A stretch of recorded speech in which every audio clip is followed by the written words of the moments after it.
Ano? Gandang hapon mga lods. Back with another YouTube video tayo, no?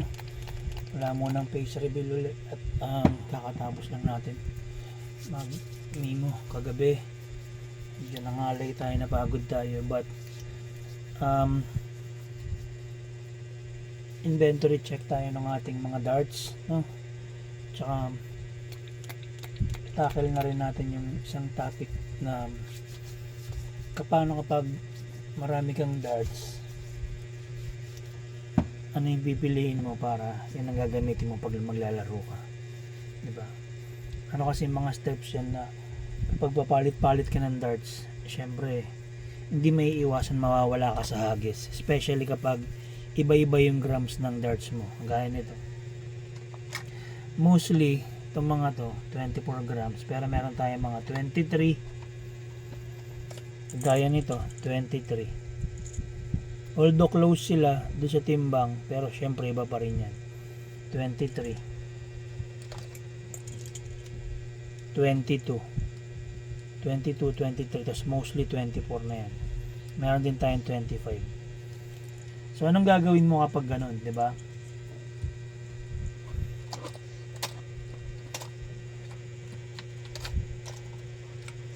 Yan. Anong gagawin mo kapag ganun? Marami kang darts pero hindi mo gustong i-let go yung iba na darts na gusto mo. Ang technique dyan, ang gagawin mo kapag meron kang competition na sasalihan, 1 week prior dun sa sasalihan mo, yung darts na gusto mong gamitin prior dun sa competition, yun ang gagamitin mo for 1 week na pang practice para magamay mo siya. Isang buong linggo wala kang gagamitin ibang darts kundi yung darts na gagamitin mo lang sa competition. Kung magpa-practice ka sa bahay or sa labas, yun lang ang gagamitin mo for 1 week prior dun sa sasalihan mong competition para makuha mo yung feel, yung grip, yung tamang grip at saka yung tamang bato dun sa darts na gagamitin mo, pati yung setup. Para kaya isang linggo para makapag-adjust ka pa kung anong tamang setup. So pwede mong itry yung ganito, pass flights, pear shape. Pwede mong itry yung gantong setup pag hindi gumagana sa'yo, or pwede mong itry yung gantong setup. So yung isang linggo pinakamaiksi na yun. Dapat 2 linggo yung preparation mo para to get the vibe tsaka yung to get the feel ng darts na gagamitin mo doon sa competition na yun, diba? So 2 weeks siguro yung pinaka longest time. Kasama na rin yung paggamay mo sa darts, yung tamang grip, yung tamang setup. Kapag nakuha mo na yun, syempre pagsali mo sa competition, matik, diba? Meron ka ng vibe or meron ka ng feel dun sa darts na gagamitin mo the entire competition. Kasi mahirap kapag during the competition doon ka pala magde-decide kung anong gagamitin mong darts. Hindi tama yun. So kailangan meron kang preparation, diba? So ayan, gaya nito 22 lang yan yung barrel niyan, Red Dragon Hellfire. Yung setup niya 38mm yung nakalabas, pero 40mm yung point na yan. Short shafts, tapos pass flights, pear shape. Hindi pa natin siya natatry. Kaka-setup ko lang nito. So malamang ito, i-try ko to kung nagana sa atin. 22 lang yan, 22. Yan.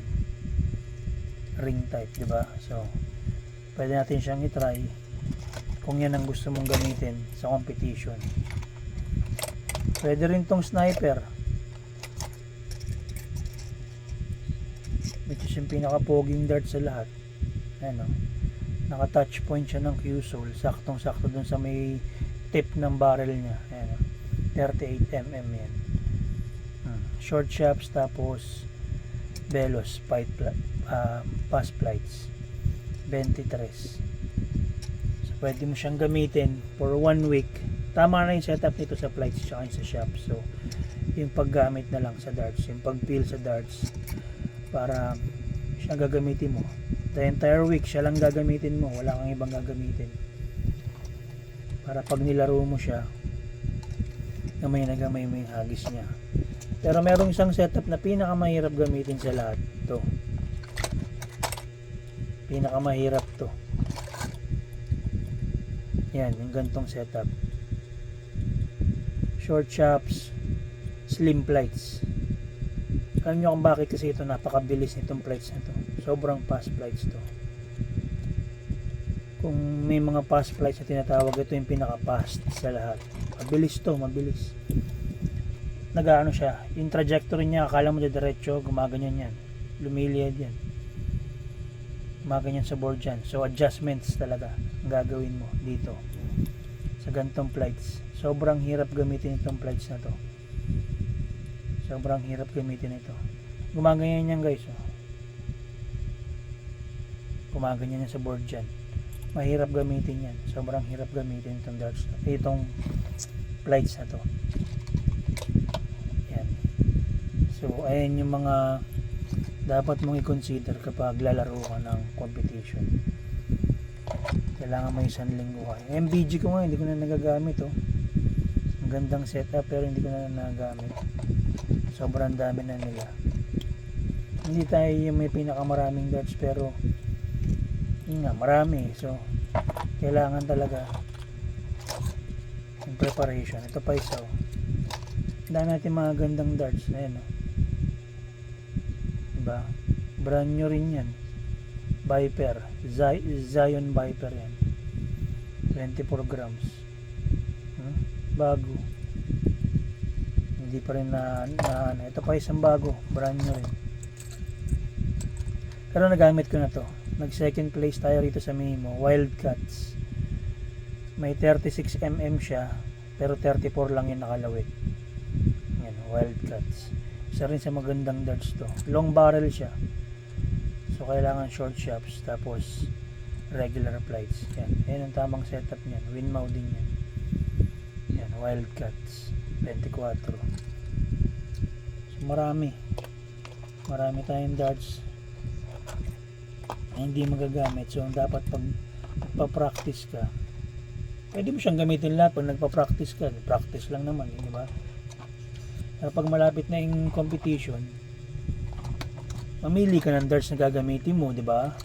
Tapos yun ang ibabato mo the entire week for practice purposes, di ba? Ganun lang naman yun eh. Para talagang magamay mo. Pero ito yung pinakamahirap sa lahat sa fast plates. Ito. I-try nyo lang. Sabihin nyo, mali yung information ko. I-try nyo. Yan. So, yun ang pinaka natin ngayon. Objective. Ito, maganda rin tong fast plates na to. Fast plates din naman to. Tawag dito Sigma plates. Yan. Mabilis din siya, fast plates, pero maganda gamitin tong plates na to. Setup niya nasa may medium. Medium shop siya. Yan. Okay din to. Sarap gamitin.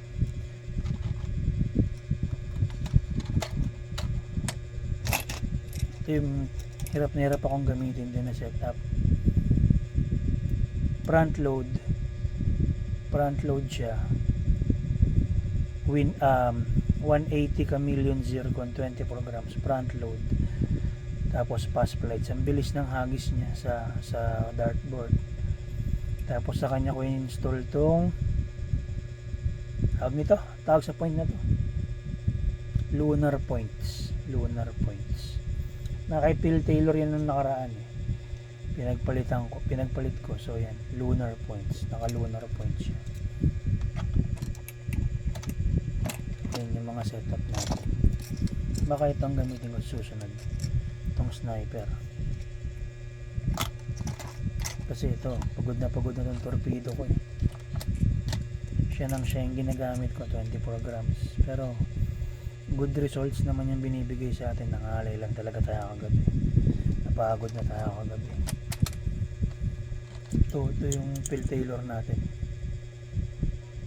Ito yung PT natin. Yan. impaler. Ang ganda rin ng setup.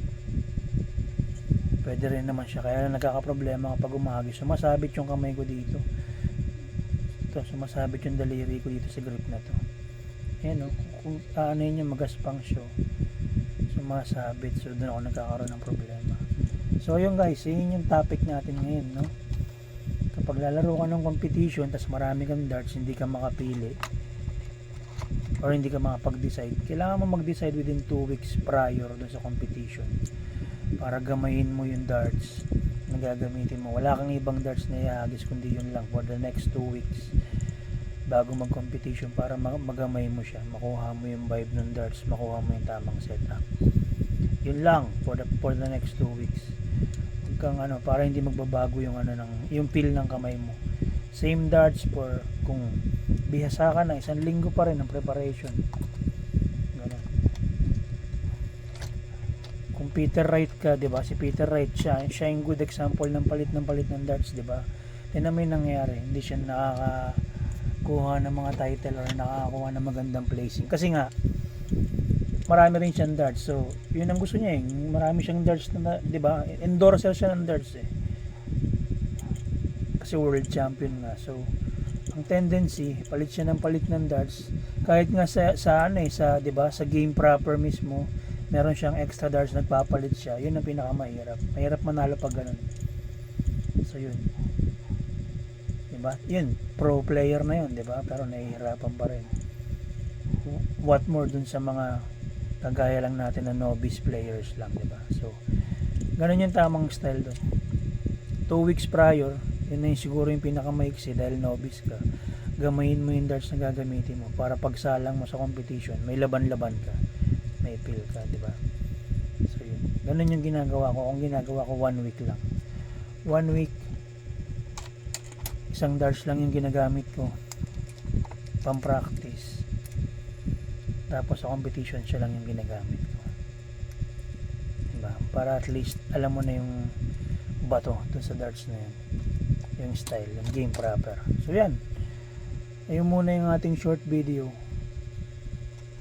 sa ating tawag nito YouTube channel. Medyo pagod pa guys, kaya gumawa lang ako para at least meron tayong follow up video. So thank you so much and happy darting. Pa-like and subscribe na rin po.